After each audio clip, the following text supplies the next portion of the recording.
Hey folks, I just wanted to do another short update on the entire situation regarding Joe Rogan and Alex Jones and the whole situation, the whole feud there. Of course, I was on Alex Jones on January 21st and 23rd, exposing the CIA's psychedelic promotion of drugs, DMT, ayahuasca, LSD, mushrooms, the whole thing.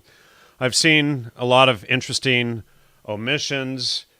Jason Burmis came out doing an interesting hit piece recently, as did, what's his name? Lou Radowski or whatever his name is. But, and saying that there was no evidence for my research on the psychedelic revolution being the real MKUltra program itself. But on February 8th, 3 days ago, Red Ice threw in their comments on this entire situation. And interestingly, they bring up the situation with me on their show, but they, of course, don't mention my name. And I did a short update the other day saying we need to focus on their omissions in this whole thing, because what you'll see is that everybody across the board, except for Alex Jones, essentially is avoiding saying my name and discussing my work. They'll talk around my work, they'll talk about it, but they won't mention that it's my work. And I find all of this very interesting. So I'm going to play a clip here from Red Ice this week. Flashback Friday, episode 14, blackface, blah, blah, blah, suing, naked economics, etc. But what we'll see is Lana mentioning this whole situation.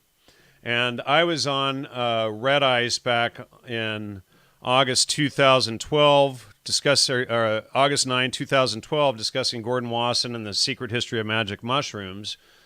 And then Lana followed up with this hit piece against me on September 12, 2012, and I did a rebuttal of Simon Powell's diatribe and Lana's softball questions up here on my website, and I have put the links to these in the show, in the notes here for this short episode.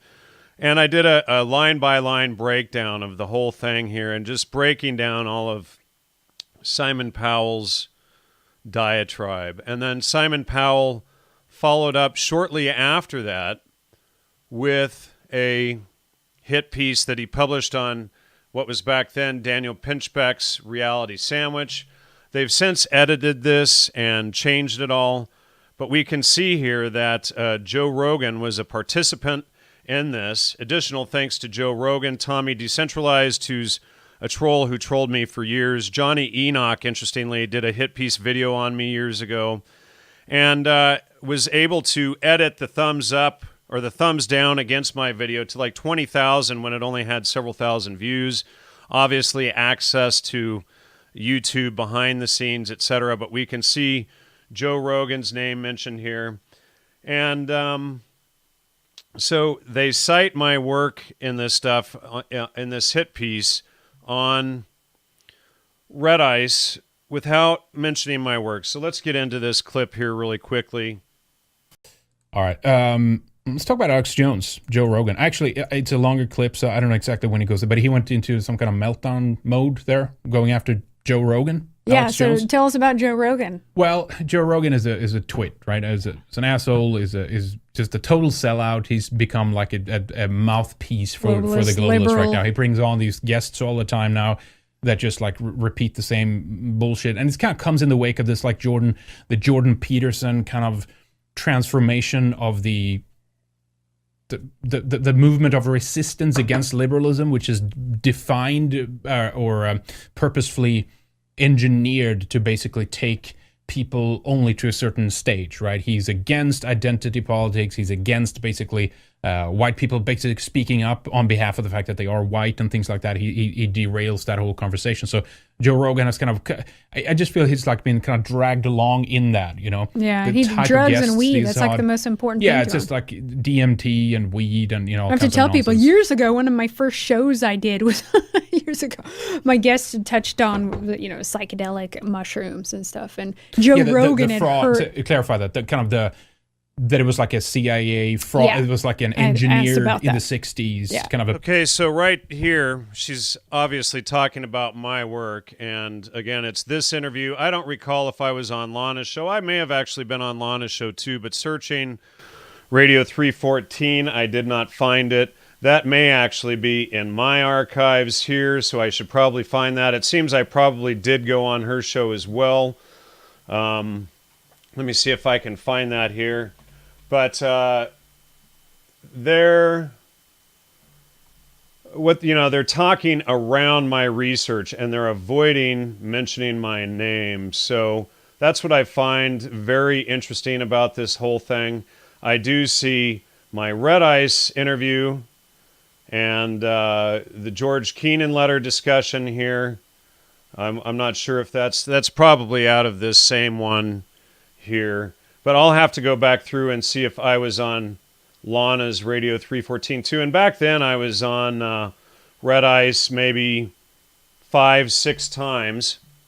And since this episode here that I'm showing on screen and Simon Powell's hit piece against me, they have not had me back. So this is my research that they're discussing here, while they omit that this is my research. In the 60s, kind of behind all that, the drug culture. Anyway, go on. One of the first shows I did, and Joe Rogan had heard it and was just getting so defensive about mushrooms and was going off and slamming me. This was probably like my third or fourth. So now I want to point out here that Joe Rogan is slamming her, and then she follows up and does this hit piece against me with Simon Powell. Now, it's becoming self-evident that Simon Powell and Joe Rogan coordinated this behind the scene. Now, in this thing here with Simon Powell's hit piece on Reality Sandwich, this is again from 2012, there was a comment previously about an email that Joe had sent Simon Powell, and I do have a copy of that on my hard drive. I saved this whole thing. They actually went through, they edited this, and then what they did was they only left this guy, Drew Hempels. I wonder if that's Carter Drew or one of these trolls that came out after me later, but they only left his comments up, and they've deleted all of mine and everybody else's comments from this whole thing, and it's just one huge screed and attack against me. They even, this guy Tommy Decentralized, that they mentioned above, a quote from Tommy Decentralized. So they actually, this guy actually edited one of the George Keenan letters that I have from the OSS trying to recruit the CIA. They actually went through and they edited my reading of the letter when I'm the one that has the letter. They didn't even have it. And they tried to say that I was misreading the letter that I pulled from the CIA's own archives and from the Princeton Mud Library, etc. And so this is all a later addition, but therefore I feel beyond speculation that the letter meant Keenan would secretly work for the CIA is false. Now let me just pull that letter up here. I think I posted it on Facebook because of all of the lies that were going on against me at the time. But now all of this stuff is starting to make a whole lot of sense on these players behind the scenes, what they were doing. And give me just a second and I'll have that pulled up here. But, I'm reading the letter. I have the letter. I have thousands of pages of Wasson's personal archives and whatnot. And they're trying to say what the letter says by never having seen it. And this is just absolutely absurd. And hold on, that's a letter from Wasson and Carlos Castaneda. Let me see here. Sorry, folks. I don't want to... Where'd it go here? Okay, this, I think, is it. All right, so here's the letter right here. Let me just pull this up. And, so what they want to do is they want to lie about what this letter said. And it says, I was much interested in what you had to say about the CIA and in many ways would welcome the opportunity to work with Alan Dulles, who has been throughout extremely kind to me. But on balance, I feel I would rather make a break, a clean one at this time. Boland's experience was so shocking, and this is at the end of the OSS, the Office of Strategic Services, and the launch of the CIA. And so they want to cover up this whole thing and lie about this letter that I was reading on air, and then they edited my reading of this letter on Red Ice, altered what it said, and then put it out. And Tommy Decentralized was behind this, who Simon Powell was working with, and then there was a letter that Simon Powell had read from Joe Rogan or had quoted from Joe Rogan, and then Joe Rogan pretended that that was a letter that was never supposed to be public. So all of this, in my opinion, was coordinated behind the scenes.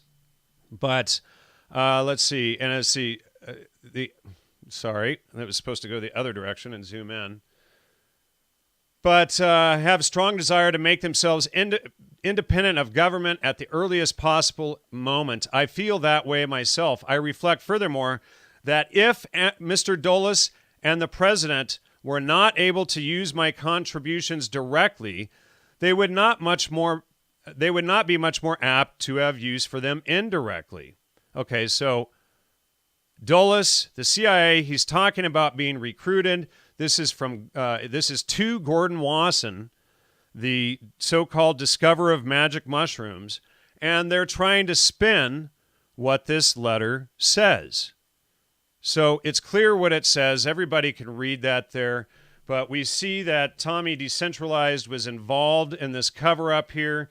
We can see his name here next to Joe Rogan's. We can see another pertinent retort to Jan Irvin. But again, I want to address that I have the original post of this. This whole thing was edited in hindsight, and they even admit that they went back after Simon Powell did his big hit piece on me. He admits that he went back and finally listened to what I said and what I wrote after the fact, but then he only quotes things from the conclusion of my article on Gordon Wasson, and it's this article here, Gordon Wasson, The Man, the Legend, the Myth, Beginning a New History of Magic Mushrooms, Ethnomycology, and the Psychedelic Revolution. I published this on May 12, 2013. So it appears that Lana is admitting that Joe Rogan contacted them and went ballistic, and then they did these follow-up hit pieces on me, helping Simon Powell and Joe Rogan. Now, I can't prove the behind-the-scenes going on, but it sure makes for interesting speculation. So let's go back and play a little bit more of this. In it, it's like all about mushrooms and drugs, and that's like the most important thing ever. Yeah, drugs. Gotta have those drugs, you know. Yeah, he was like a host at Fear Factor, like this disgusting like sideshow with like, I think it was like people were like eating bugs, and it was like women in bikinis running around, or like yeah, it's just he's total in that like Hollywood scene, Rome degeneracy game kind of thing. show. Yeah, it was like a Rome game show. Yeah, but anyway, so it was a little feud between good old Alex Jones. Okay, so again, they're omitting me. We have to pay attention to the omissions because, again, I was on Alex Jones on January 21st exposing all of this. Again, of course, my live feed was shut down for doing that show. But what I want to touch on also is some interesting background connections regarding Lana herself. Now, Lana, and I did a whole series exposing the music industry called Music, Mind Control, and Psychobiology with Hans Utter, and we've done over 20 shows, 25, 30 shows on all of this. Now, Lana admits that she used to work for IRS Records, who promoted Oingo Boingo, The Clash, R.E.M., etc., and he came from a CIA family. So I was his operations manager at his record label, ARC 21 Records. So we can see here's ARC 21 Records, Miles Copeland. Miles Copeland, of course, is the son of Miles Copeland Jr. Who's Miles Copeland Jr.? He's one of the key people that helped found the CIA, along with Gregory Bateson and a lot of these other people. And Miles Copeland's brother, Stuart Copeland, went on to play in the band The Police with Gordon Sumner, or Sting. So Lana is admitting there that she's tied in with Miles Copeland, the son of the founder of the CIA. And, and then she worked then I was also worked for Martin Landau, who is an actor at Miracle Entertainment. I worked as a producer's assistant and did various jobs on movies, from assistant to cameraman to makeup, etc. And that's Lana Loktev. Now, interestingly, and people can go through the database here, she sued the owner of U.S. Allegiance Incorporated for sexual harassment, and these links are all in here and who this guy is. But U.S. Allegiance Incorporated ties directly to the U.S. Department of Defense and is owned by this guy, Steve Crawford. And Steve Crawford comes out of the New School for Social Research, which, here we see Margaret Mead, Gregory Bateson, co-founder of the CIA's ex-wife, also out of there, with many other people coming out of there. Some very interesting connections here. The New School for Social Research was founded by the Fabian Society. We have, John Dewey, John Maynard Keynes, Rockefeller Foundation, Eric Fromm, all of these people coming out of this. And it's a Marxist organization, and a lot of this social engineering that we see out there today is coming out of this stuff. So we have a lot of interesting connections regarding Lana and her work, possible relationship to the CIA. Here's this guy, Martin Landau. But all of this I find extremely interesting. And, interestingly, there was apparently a moving company, Happy Trails Movers, that is tied to the U.S. Army. And potentially that is who moved Lana and Henrik from Oregon. Now, they hadn't been doing the show from Norway or Sweden for years. Apparently, they had been doing it from a mini mansion in South Carolina for quite a while before they stopped mentioning Sweden, Norway, I forget. But they had been doing it from the show from the United States for quite a while at the time, while pretending that it was still being done from Europe. And so just some interesting connections there in the background of all of this. Now, I also want to show here that I've posted up a comment here about all of this. And let's see how long this stays posted there. But at 50 minutes forward, I wonder why Henrik and Lana don't admit that Lana helped Rogan and Simon Powell at all do their big hit piece on me after I came on Red Ice exposing all of this. See my interview of August 9, 2012 on Red Ice. I'm just one of the first shows, apparently, and that's if I don't, like I said, I don't remember if it was the Red Ice or Radio 314. She's either referring to my show or Simon Powell's. But why does Lana avoid mentioning my name? It's pathetic. And I love how she also avoided mentioning that I was on InfoWars on January 29, 2019. Again, pay attention to their omissions. And, exposing all of this again. Here is Lana's and Simon Powell's September 12, 2012 hit piece against me. Notice the softball questions that Lana throws at Powell, while Powell lies and spins and goes into the ridiculous. All lies and spin. Lana refused to apologize to me or have me back on to rebut Powell, and then blocked me on Facebook, ignored my messages and emails at all in the aftermath. And maybe Lana's ties to Miles Copeland III, son of the CIA co-founder Miles Copeland Jr., and U.S. State Department via U.S. Allegiance Inc. has something to do with it. Still waiting for that apology and invite back regarding all of this, screen captured for when you delete this post. And then I said, the irony is their admission that Rogan went apeshit about my interview, and then they had Simon Powell on, and then Simon Powell followed up with a hit piece against me on Reality Sandwich, citing Rogan in it. So it would appear that the whole hit piece against me was orchestrated behind the scenes. Thanks for revealing that little bit. So, something is going on here with all of this nonsense. And, people are lying apparently in a big cover-up here regarding all of this. But I just thought all of you should know what's going on. Again, my live feed on the main channel is shut down. I really appreciate any, support. They're trying to push me out entirely for exposing all of this.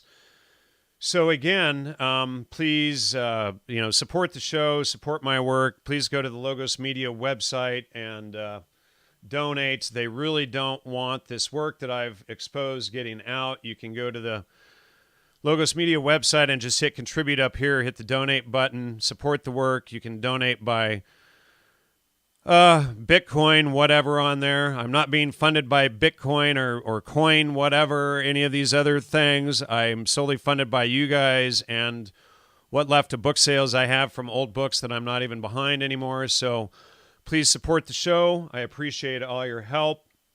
And it's just wild, Anyway, take care, everyone. Thanks for all of those who showed up this morning and jumped in. Take care. Have a good day. Bye.